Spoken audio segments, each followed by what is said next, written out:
level stuff like that's actually corruption. So like last time we were talking about the sort of the naming conventions, how we define stuff to some degree, and that there's power involved, and that those who have power have the ability to define things, which is sometimes problematic. And oops, I'm going to leave that up. And from there we go. I'll bring that back up. Admit. And then it's like with the election stuff that gets a lot of attention, and it does as it should. Is my camera crooked? It looks a little crooked. Turn it a little bit. I don't know if I'm right. I'm showing things. I think that's a little bit more straight, maybe. I don't know. It's all crooked. Which is kind of funny because we're talking about corruption and things being crooked.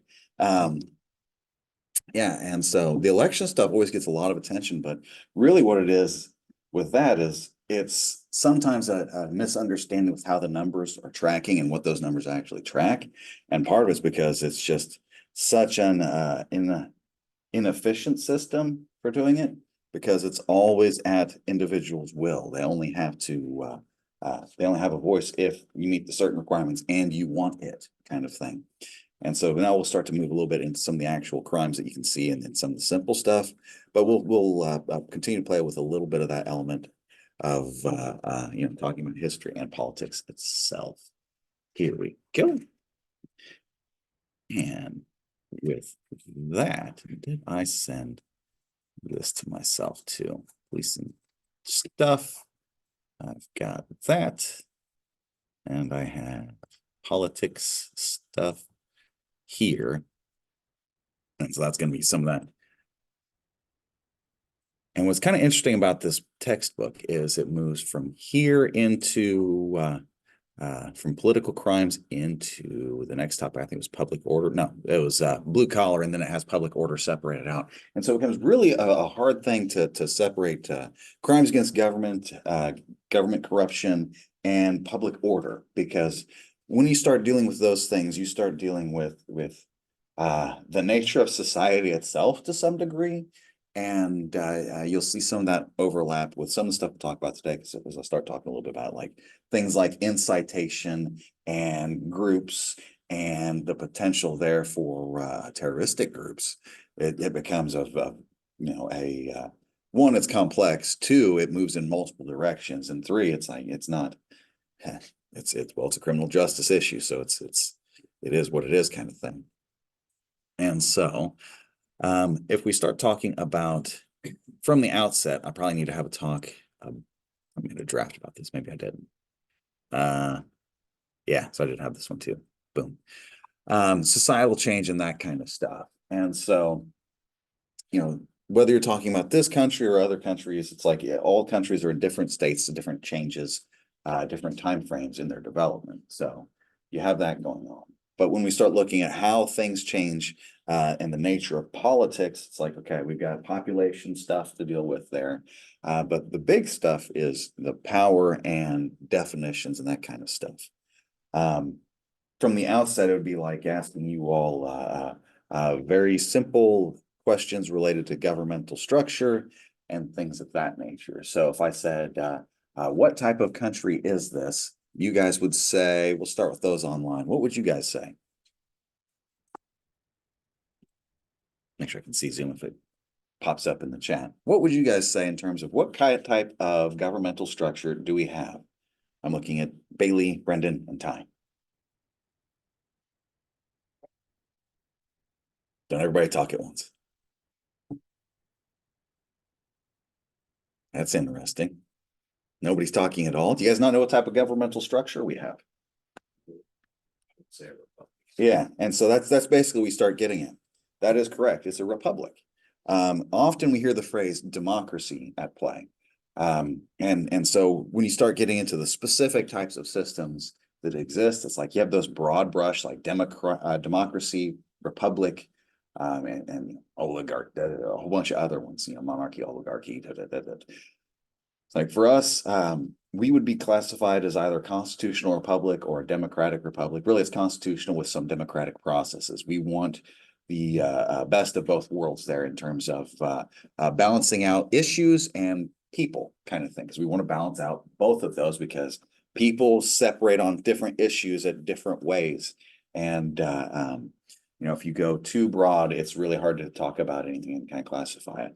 And so whenever I start talking about governmental structures, it's like, yeah, the naming convention is important, but what we actually mean by it is even more important. And where you start getting into the nature of politics, and to some degree I don't want to say, what's the word I'm looking at? Balance, not necessarily balance is the right word. More objectivity, right? And so what I mean by that is, when we start talking about history and that kind of stuff, and societal changes, probably the easiest way to start seeing it is look at something like, the use of the word republic, the different countries that classify themselves as democracies or republics, and whether or not they really are. For example, I said, or the other word that would be a very common one to come up, which is why you start to relate it to public order so quickly, is the word the people, right? What do you mean when you say the people? Is it really the people, or is it just those in power? Sort of the conflict there, if you want to talk about in terms of cultural conflicts, or you just want to talk about in power dynamics, because there is some conflict there. And so when we say it, what we are trying to mean is like things like, for the people, by the people, for the people, of the people kind of thing. But at the same time, if could potentially be a biased statement here. But if I said the name, the People's Republic of China, it's like, from an objective standpoint, the word that they use, people, there is, do they mean the actual people, or do they mean something else? And when they use the word republic, is it really a republic? It's like, to some degree, they've got some processes that represent it, but when you look at the actual distribution of power and how it functions, it's like, no, that is not what it is. And Does it have an appearance? Do they have elections, quote unquote? that's the question. It's like, I mean, they Yeah. may have them, but are they on the other? yeah, and that's exactly it. Is do you have them, and is it real? And that's kind of the point of that whole talk about elections last time. It's like, yeah, we have them. Is it immediately apparent that any of the numbers we get are real? No.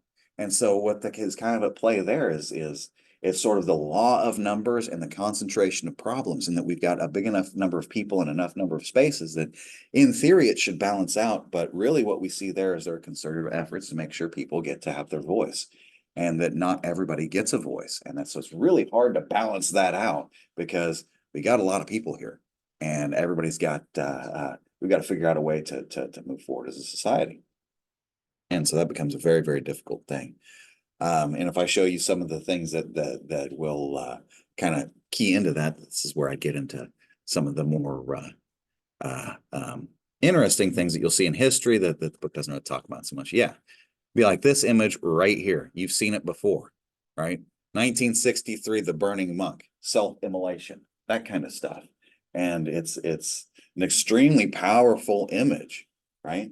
And what this is yeah, attempting to show that to fight all forms of oppression on equal terms, martyrdom, right?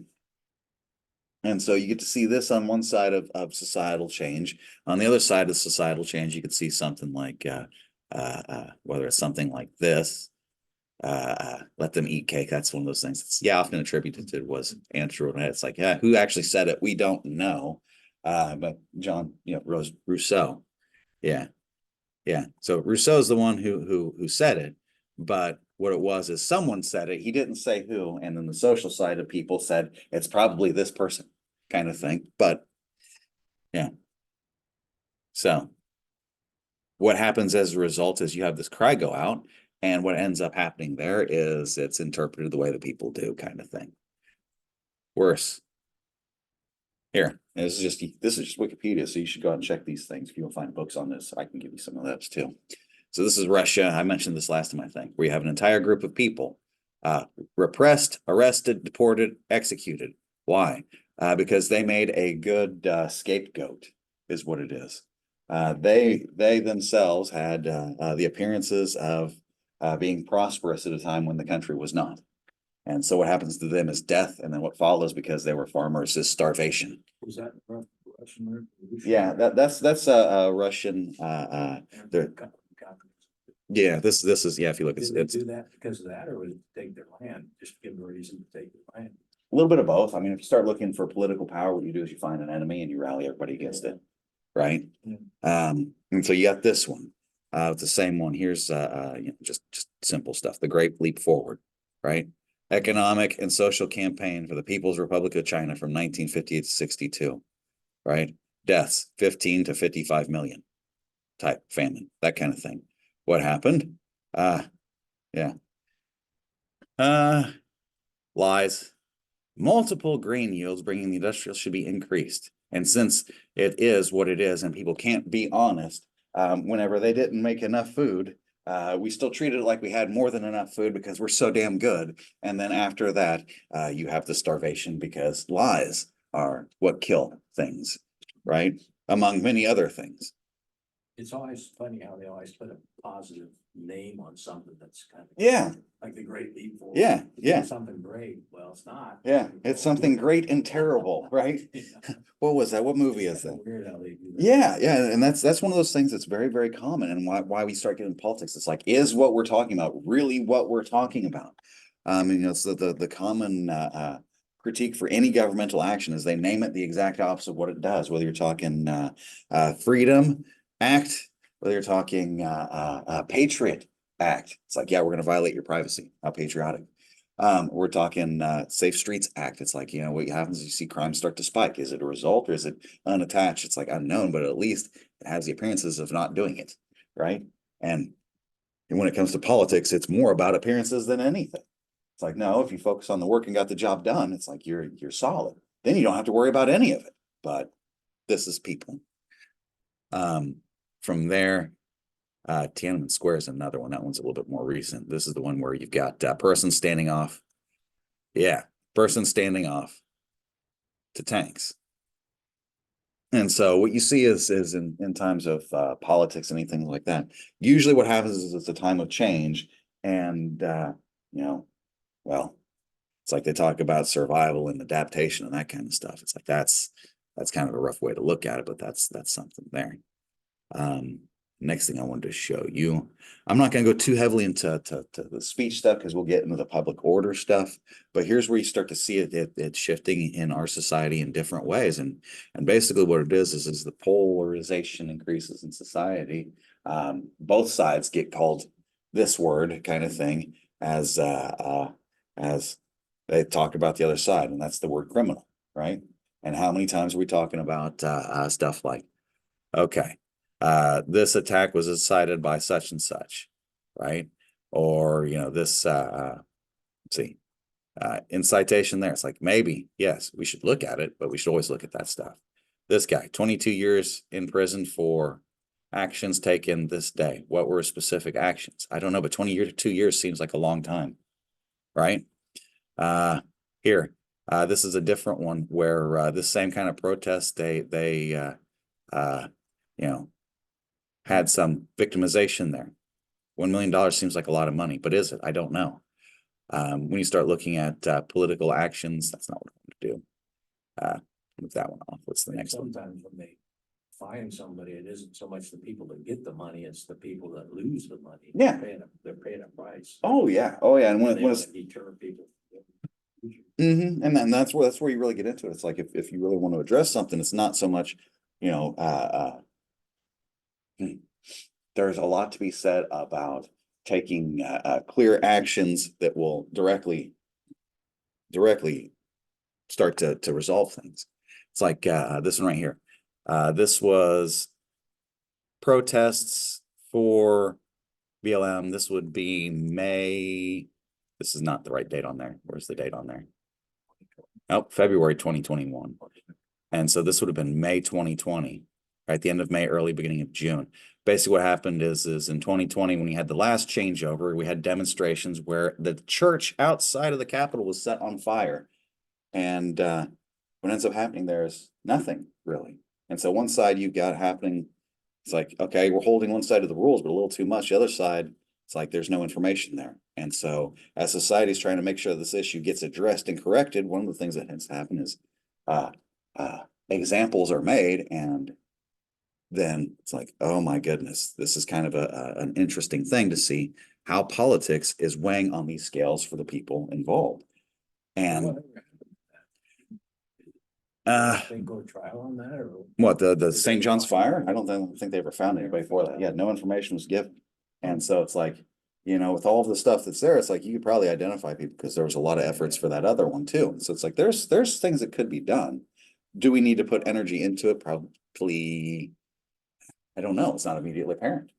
And so it's like if we don't do this fairly at every step, it's you get some other things. It's like, yeah, this has got some. Probably didn't want to find him, actually. It's like, Yeah. it's a political thing.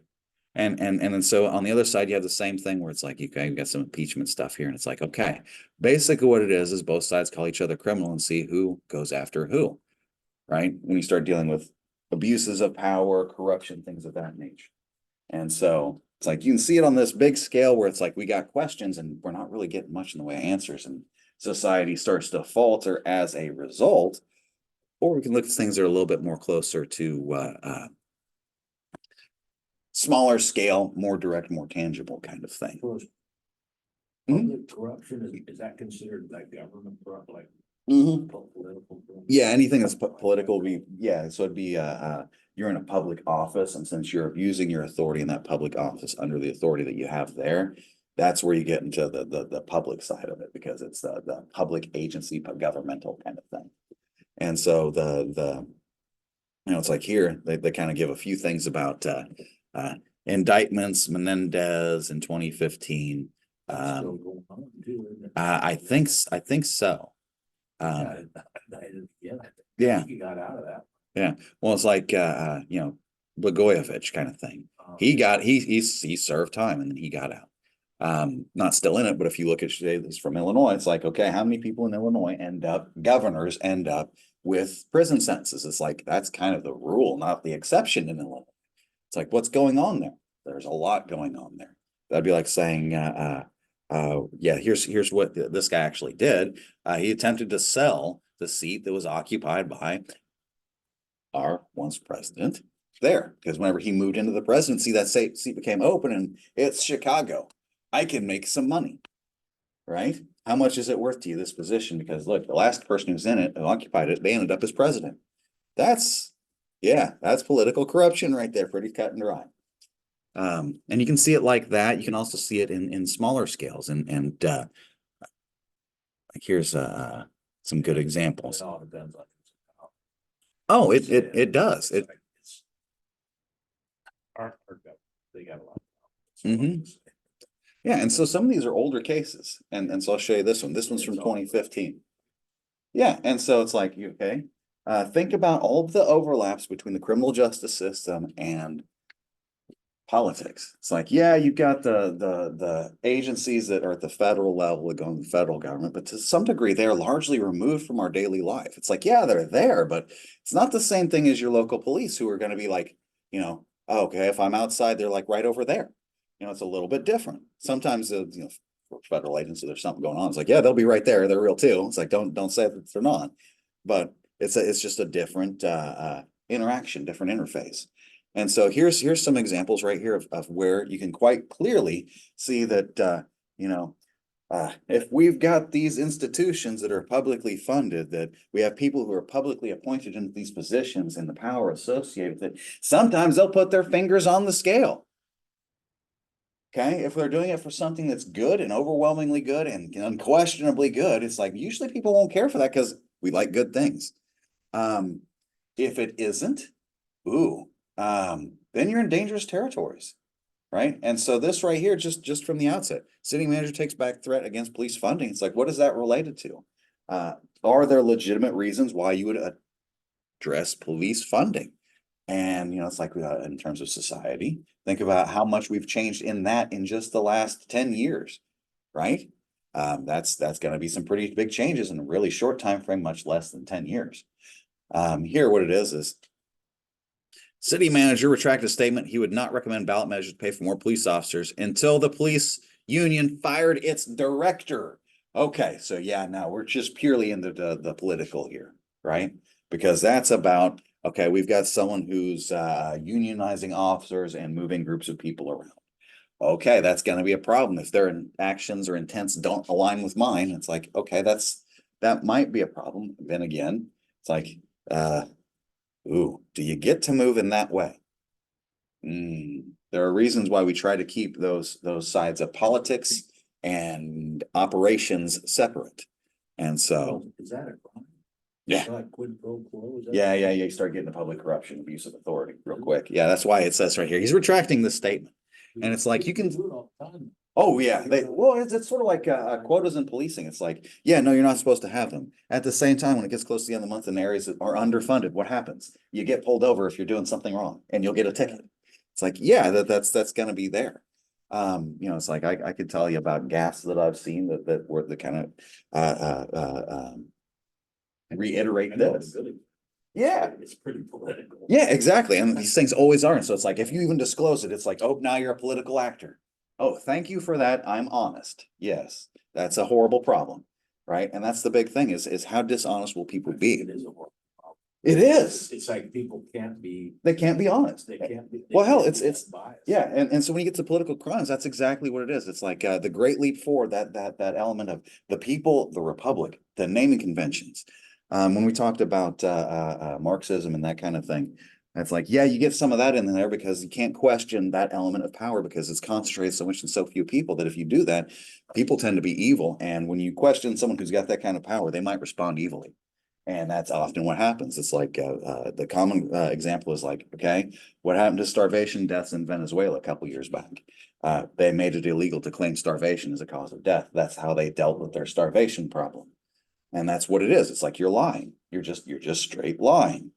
And can you be honest about it? Well, if you're honest about it and it's a political thing, now you're the political problem. And it's like, no, not necessarily. And so that agreement nature of politics will be at play whether or not you yourself are not moving in that direction too. And so it's a very, very difficult thing. Let's see, this was one Trying to think of the word for that, but they kind of do that now. I mean, they do it like in COVID. If you said something that was true, yeah, that silence you. they would basically. Yeah, well, there was a whole bunch of stuff related to What's the that. word? Banned, shadow ban. Well, something they'd censor you and they'd almost like mess with your company, if you had a company or. Yeah, they'd censor you. Yeah, Your banking and all that stuff. Yeah. I don't think there's a word for it. I can't think of what it is. Yeah. Censure could be something like that. But there are so many things like that. He'll probably come to me about it. That's the way those things go for me too. It's yeah, and so if you think about the political nature and just like the last few years, what was it last class? I think I might have mentioned executive orders, that kind of thing. It's like, okay, how many things violated people's rights, and then what's the purpose there, and is it sufficient, kind of thing. It's like that's kind of the question here, and realize that people will play with those definitions to the point at which they will kill multiple millions of people. Like that's how bad people are. Okay. And they cover it up. This guy's a hero. If you go to China and you see anything about Mao, Stalin, same. yeah, that's because if you don't, you die, right? And so it's at the same time, it's like, okay, the value of Marx is it's the ability to question things. When it gets put into practice by those in power, is you lose that ability. And that's the key to that thing. It's like it's not a structure, it's the question. If you put it in as a structure, it's evil. Okay, so that's that. I think I talked about that draft Tiananmen Square. The next one was this. I never did really get to it. I mean, I kind of understood it, but I don't know they were mostly college students and they were protesting. Was it just because they wanted democracy or? It had to do with the politics thing there. I don't really remember. I think it was they were taking over part of the area. I just know that the guy kept walking in front of the tank because he's like, yeah, no, I don't care, kill me. Because I'd rather die. I know it was college students, they took over like say a park or something, but I don't understand what their motivation was. Exactly. Political outcry. And it's like, I'd have to go look at it just to see myself because I don't remember exactly, but it's just the fact that you couldn't even have that political outcry without bringing in tanks. It's like, you know, that was us in the 1960s, right? It's them now kind of thing. And it's like the nature of politics, that kind of thing is it's very, very interesting because Could you imagine the 1970s in this country if we would have had a communist country? They would have just crushed our people. oh yeah, we wouldn't have nothing. You wouldn't have the free world today. Is literally what happened. See if this one's opens up. Some of these, since they're that old, they've gone away. Spar over funding after police council. That's politics. That's not the one.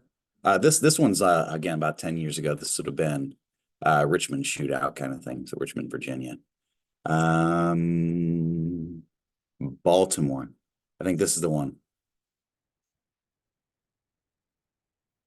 Oh, that one can't be found either. Are you serious? Some of them they take down, and I usually save those. This one, if I don't have it there, this one might do it. Yeah. Secret funding structures that were being at play, right?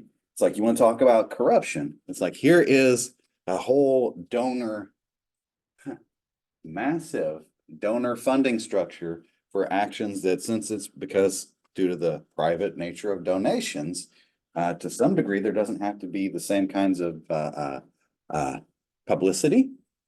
And so what's going on here? Donor advised, get rid of that. They just donate. They here's what they're doing. They influence who they surveil. Texas-based couple uncovering a $120,000 grant to be used for massive community surveillance project. And that's all the details it gives you. Who are they surveilling? Baltimore. Yeah, but it's certain. Yeah, they don't give you those details. Right? Yeah. Right? Last parade surveillance was not on the and cannot and can be donated to. So what is it they do? They start hiding information. Yeah. And so it's like, yeah, that's kind of a dark thing to be doing. Right? And so this other one I was wanting to pull up. Up another can of worms when you get into hiding information. It's like, yeah, is the media hiding it? Media does a lot of it too. Yeah, here we go. So I did save some of them. ACLU funding. Some of this was related to defunding, but what I wanted to show you was, yeah, this one. Use of local foundation allowed Baltimore Police surveil project to remain secret. Right? Manage at least 2 charitable funds, 3,000 a year grant. And so it gives you a little bit more. Texas-based donor.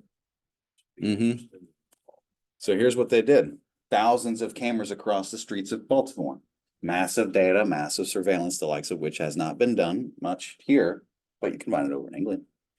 Like there you go. So it's like, how many people want to be watched while they're in public? Not most people.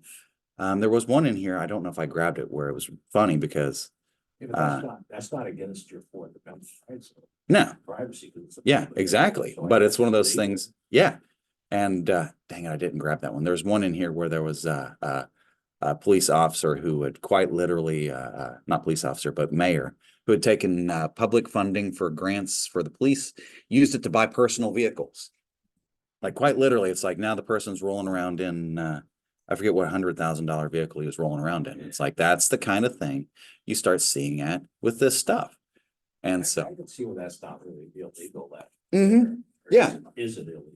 No, not necessarily, because it's all public. So it's like this isn't illegal. What's not nice is the fact that you did it in silence and no one knows, right?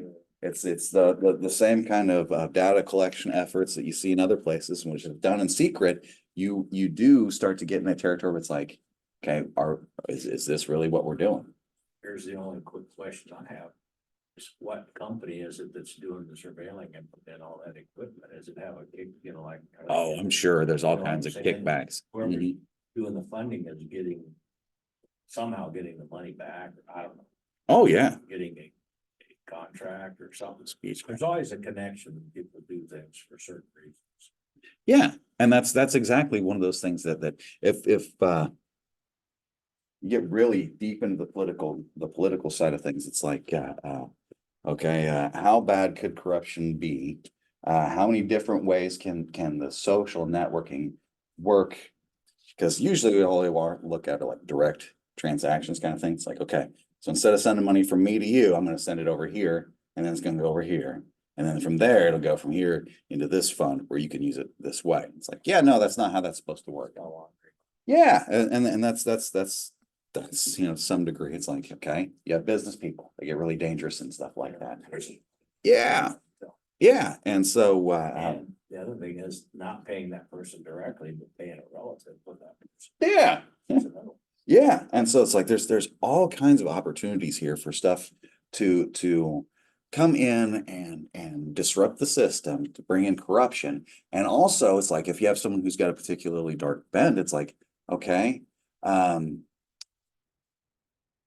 if they want that power, they will use those same processes to twist those definitions to fit whatever actions that they're trying to take. And it's like that's really, really, really rough. And so back to not that one, this one. Okay. Public and breach of public trust, abuse of position, whether elected, appointed, hired, basically, if they make any demands, solicit, meaning asking, accept agreements, any things like that. It's like you are no longer doing your business, no longer doing it. To kind of show you an idea for how far that expands. It's like, think about all the different types of public official positions, any, good golly. It's like technically all of your education, it's like that's public officials. What was it? There was a couple years back where you had another issue of, it was pretty serious potential abuse, corruption in terms of what was it? It was a university president who they had taken donations from the university to the university and used it for their own personal house that was on campus. It wasn't theirs as in they owned it. It was theirs for personal use while in that position. So it's like you had a perk of a house, and then you took the university's money to the tune of 6-digit, maybe 7-digit figures. I can't remember exactly how much, but it was at least 6-digit. And start updating the place where you're living. Is that really the university's benefit, or is that you yourself liking a new, better, bigger house? And you're going to do it for someone else's dollar. It's like, that's not cool. Don't do that. And so it's like where we set those thresholds when you get into it, it can be very, very, very, very refined. And at the same time, some of those things are glaring and quite direct. Like, yeah, you can't just say, go fire the union leader. Don't directly involve yourself in saying how these, whether it's policing, courts, corrections are going to operate directly as a result of politics. But at the same time, does it happen? Ooh, looks like it does, doesn't it? I think it happens. Oh my goodness. And if you get to the soft stuff, like the social stuff, I was like, I hate that. Oh my goodness, there is nothing that I find more distasteful. It's like if everyone's focused on a job and did what they were supposed to, imagine how good the world would look. It's like all the problems that we have right now, most of them would go away immediately. Right. It's like then you're just dealing with the problems that exist because we're still figuring things out. It's like that's a much better position. Let's see, treason. It's the one that's that's the one that's in the Constitution. The only crime mentioned in the Constitution. And adhering to their enemies, giving them aid or comfort. Whenever you start talking about enemies, both foreign and domestic, it's like, yeah, this stuff can come from anywhere. And yeah. Today, the code treason specifies whoever owing allegiance to the United States levies war against them, adheres to enemies, gives them aid, comfort with them. Guilty of treason shall suffer death or shall be imprisoned not less than 5 years or $10,000. Right? It's kind of says giving aid and comfort within the United States or elsewhere. Okay. Yeah. Yeah. And so basically what it is so long as you have some responsibility to the United States, whether it's like citizenship, it's basically what you're talking about there, and you start working against the entire government, like, yeah, there you go. I do like the dollar figure attached is $10,000. Is that actually in the Constitution the way it's written in there? It'll be one of those things that's going to be the criminal code. The Constitution itself will use this language that's got in that previous paragraph. Says that's about a 5 years of fine under, it's only 10,000. That seems kind of low. Yeah. It's like, okay, why is that? One of it's going to have to do with money at the time that the thing was written, but it's sort of like, okay, here's our thresholds for how serious it can be. 10,000 fine, and 5 years in prison if or death. It's like, okay.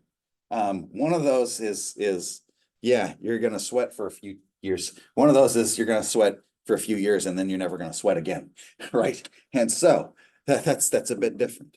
That'd be like saying, okay, in terms of corruption, this book, what it will not talk about, it'd be things like economics, right? If you really want to get into economics and politics, what about the relationship between those who are involved in politics and those who are moving massive amounts of money on the economic market, right? And so insider trading, that's a big one. What's the punishment for that? A $200 fine for each incident that you can substantiate. So if I made $100,000, I made $1 million, I made $1,000. I still get 5 times the amount in than I get from the punishment. Do you remember when Martha Stewart got put in jail? Was that insider? Yes, that was insider trading. It was a lot more than 200. Yeah, well, it's because of what she was doing. It's like the Hatch Act is what it's called for Congress. And so in it, the punishments associated with being in Congress and using that information in violation of it is only $200. Was she getting that from some? She was doing it some other way. I'd have to go and look to see who was involved in it. And so it's like, yeah, what would end up happening is you'd have that $200 fine and then you'd move into those criminal prosecutions as a separate thing. But from the outset, the attachment, the additional penalty for being in this type of position, having this kind of power is $200 on top. Like, okay. Seems almost incentivized. Okay. Foremost cases of treason, Aaron Burr. Yeah. Who killed Alexander Hamilton? Aaron Burr. Yeah. John Brown. Yeah, I think there's a gun club now, right? Yeah, and so those sentiments don't go anywhere. Here we go. Yeah, yeah, and so it's that same element of people that causes us to pull apart, and or sort into groups can cause us to pull apart, and sometimes people do that for how it benefits them. Would he have been considered a terrorist group though back then if the attack on Ford? Oh yeah, was that a terrorist act? Oh yeah. They consider treason. Yeah, so he was convicted of treason right there Okay. in Virginia. And basically what it was is he was it's civil war and he's in Virginia. He's trying to organize armed resistance to the slavery, right? Or here's a good one. This is one and then we'll jump back into the text material.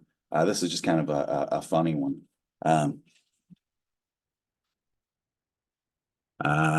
We'll say what was it, the rhyme? About this like John Brown's body. No. Let's say there's a particular rhyme with a Colonel Fieldinghurst. Let's see if it's in here. He was in the South. Basically, was he fought for the North. You related to him? Maybe. Yeah, there's a little bit of something there. Not directly, but yeah. I think is it this one? Where it gives the actual limerick. Demon. No, I'll have to do it this way. Demon. What did he do? Yeah, here we go. There you go. That's one.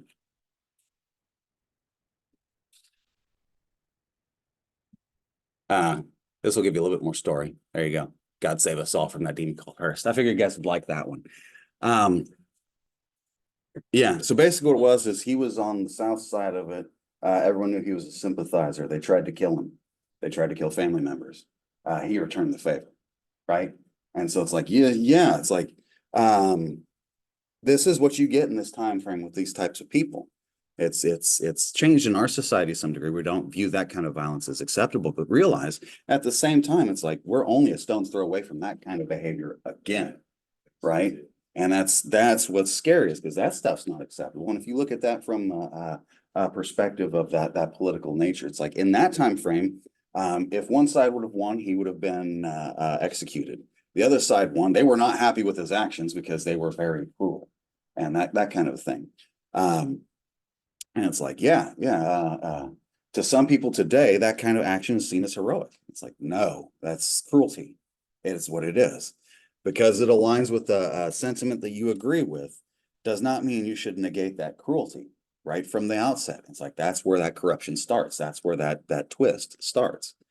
I didn't quite get that story. Oh, basically what it was is, and so if you really get into it, Was he a Southerner? He was a Southerner. yeah, he was in Tennessee. And so, some of those things will go into stories. What did he do that was so terrible? He was a sympathizer for those who wanted to free the slaves.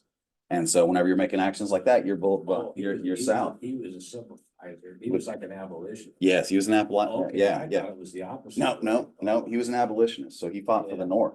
Yeah. And as a result, his neighbors came at him, and what ends up happening is there's that same, it's like people look at that federal thing and they look at that and they worry. It's like, no, always look closer to home, because that's where it all starts. It's not going to be this big federal thing. It's going to be something local level, and it's going to be something serious, but it's going to be something small, and it's going to kick things off. And that's the way it always does. And whether it's what this, go ahead. I kind of assumed since he was from the South, he had to do something with like the Ku Klux Klan, like they go and raid people or something. Yeah, no, he was doing that to the slave owners. Yeah, he was doing it to slave owners. I'm gonna take everything, all of your resources and kill. Yeah. Right, because you tried to kill me and my family and that kind of thing. It's like, yeah, that's what people do. And it's I can see where that would hit. Yeah. Oh yeah, and it's that nature of it is very, very interesting. Let's see, what was this one here? World War II, Japanese born in Los Angeles, known as served prison terms for broadcasting for access powers in an attempt to demoralize American troops. See? And so it's like, how far does this go? Just sharing information sometimes, right? And if that's the side that you believe in, it's like, like I said last time, it's like you start getting close to those closely held beliefs. Espionage, spying. I don't know if there's really much you need to talk about this, because it's one of those things that is always complex. It's sort of like the last time, a good example here. I don't know if they'll talk about it. Yeah, no, they're just going to talk about the different types. More interesting stuff than that is recent. That Windstream stuff, that's not really even recent anymore. That's about 20 years ago. Snowden, where he's identifying the fact it's like you have this bulk collection of data where all of your information is being looked through. Is that not spying too? Is it not spying because it's your own citizens? And then so where that line gets drawn is it's drawn by those who are in power, and they make those arguments in court. What do those things look like? For that one, it was the argument as to whether or not you have individual privacy. That's one way of putting it. What it was is the argument was that since everyone's rights were violated on bulk in this way, and it was minor intrusion, no one actually had a right to privacy for those things. Luckily, the Supreme Court did not agree with that. Or Supreme Court, the court, I think it was an appeals court, not Supreme Court. I'd have to go back and look at that. It's been a few years. But it's like, that's the kind of arguments that take place. And so who's making those arguments, and how's that landscape shifting? And if it shifts enough, it's like those lines get redrawn. Oh, espionage, that's a lot of tricky stuff, because people they might take them in and they might turn them. They might say, okay, well, you help, and you never know. Well, it's like Snowden. What happened to him? Where is he now? He's in Russia. Yeah. Is he a spy? Probably. Right? It's like, yeah. So what do we do there? Ooh, that's a mess. Yeah, and this one talks about 4 years training our speakers KGB. They dump like off double agents. Yeah, and so if you're feeding them false information with somebody else's approval, now you're no longer doing something bad. And it's like, okay, and what happens if you do the negotiation thing and get more money? It's like, okay, here's the real information. Then now you're back into spying again, and that kind of thing. Let's see, what was it? Spying for foreign country, that kind of stuff. That example. There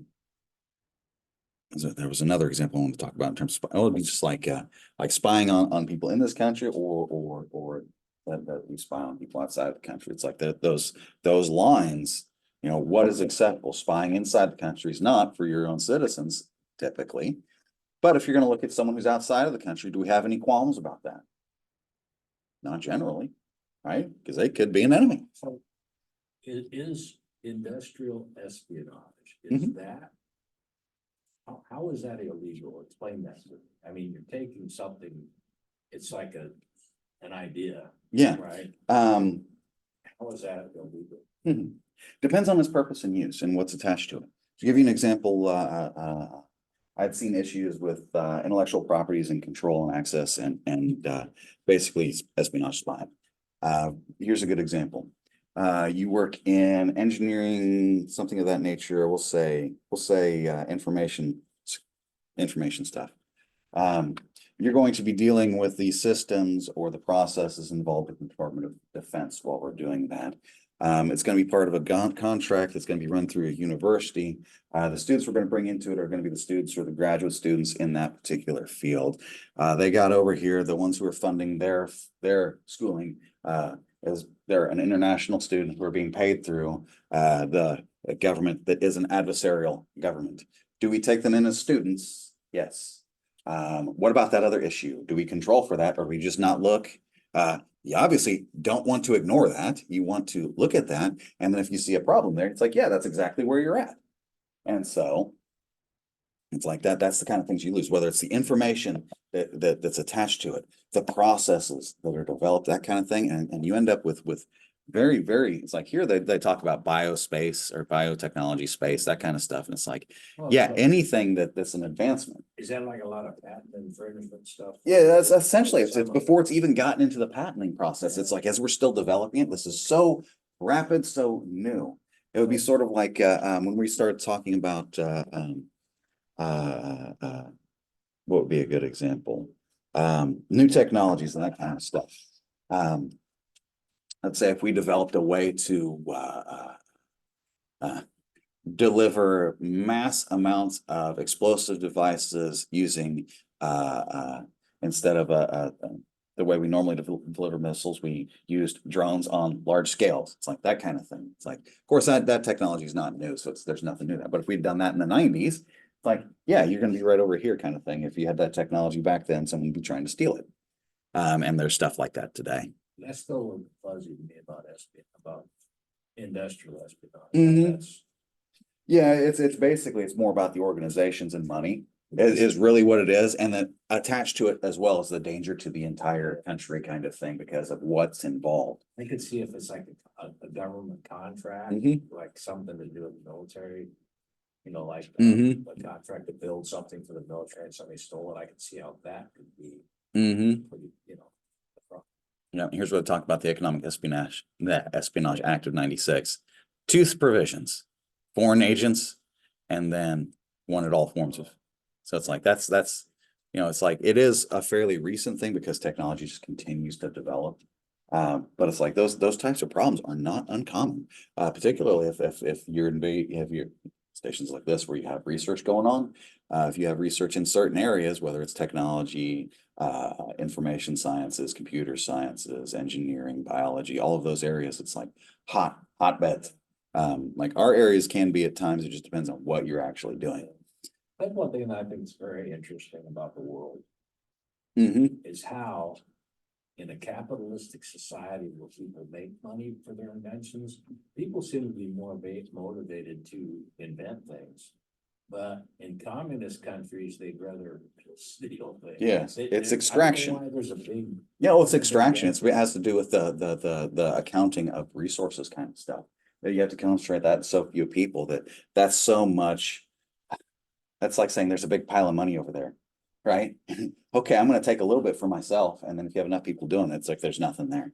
Yeah, but I just wonder if it's some sort of because you're motivated by a certain thing, but in a communist country, you don't reap what you sow. You don't get the benefits of inventing something. Yeah. So the motivation, maybe that's why they figure it's better to steal it than. Yeah, and it's like if you really want to get into like the quality of countries, it's like another interesting thing would be looking at unemployment rates and what they mean. Because if you see any place where it starts getting really, really low, it's not that people have a choice anymore. It's like, okay, now you're back into forced labor. And then that's where we're at. And to some degree, it's like all of life's like that because you have to have some resources, but that's different. All right, state political crime. Here's where they start talking about torture. I can't remember if we talked about this last time. Yeah. What is that like? Is waterboarding torture, is that the state political? Yeah, yeah, and so it's one of those things that they would do that in these areas where there wasn't much oversight. There's a theme there. If somebody's not watching, you get this kind of crap. But basically, if you're not familiar with that, that's you put a rag over somebody's head, you pour water on it and cause it to go into their lungs, kind of thing. You can't breathe. You're suffocating them. That's just one of many forms of torture that took place in some of these places. Like you got the taking pictures of people naked, making them pose in certain ways, all that kind of stuff. And it's like, yeah, there's something in people that causes us to do that kind of stuff in those situations. It'd be like talking about depictions of torture in media and how favorably it tends to be. Right? Because usually what ends up happening is if you see it depicted somewhere, is it works. It gives you information. It's like, yeah, no, it gives you information, bad information. Yeah. But you know, do we do it? It's like, yeah. Here they talk ticking bomb scenarios where it's, yeah. A lot of that stuff's cultural too. Mhm. Like in the Muslim religion, like a lot of the things that happened in Abu Ghraib, the women did it to the men because the men, when they're humiliated by women, in their culture, it was like, Yeah. they couldn't handle it. Oh yeah, and it's like, and then we start getting into some things that are more quick. Like if you want to delve into the war stuff, it's like, okay, those who died in war, what do they do with the corpses? And sometimes they'll start abusing the corpses. They'll dress them up like women for that same reason. Yeah, and it's like that's not uncommon. That's something that happened a lot in the early 2000s. Is you'd see pictures floating around of, hey, there's this big terrorist person after 9/11. Here's a picture of them now after we killed them, and look, that they were dressed like a woman when we killed them. And it's like, what are they hiding like a woman? Or are we just making them look like? Is it just to hit that cultural element? It's like that was all propaganda. to some degree it is. To some degree it's people hiding out. But what it is the reason it gets pushed out in the way that it does is because of that cultural element and because of that dynamics that's happening outside the country. Inside the country, we have those same dynamics. It's just they look a little bit different. And so you don't have the torture necessarily the same way. It's like you can still find it in certain places where public officials get that kind of power, but it's a different thing. Yeah, but I tell you, when it comes to, well, torture's a funny thing. Because like you say, waterboarding, you wouldn't really drown, but you think you will going. Yeah. You know. Yeah, and it's distressing. Thinking is mind game is a big deal. Oh yeah, and it's like I said, the mind game, that element of it, that's psychological, perceptual element. Psychological. Yeah, and it's like the that's just it. Whether it's we're going to play with the definitions or we're going to do something else. It's that element that whether it's we're going to key into that cultural not weakness, but sensitivity. It's like that's what we're going to key into. It's like you get that stuff too, and it's the moral and ethical nature of it. And is it terroristic in nature? Is it criminal in nature? It's like, this stuff's really interesting. But we'll cut it off for now with that. If you guys have any questions, let me know. We'll pick up on Monday. And with that, have a great day. All right. See you next time. Bye.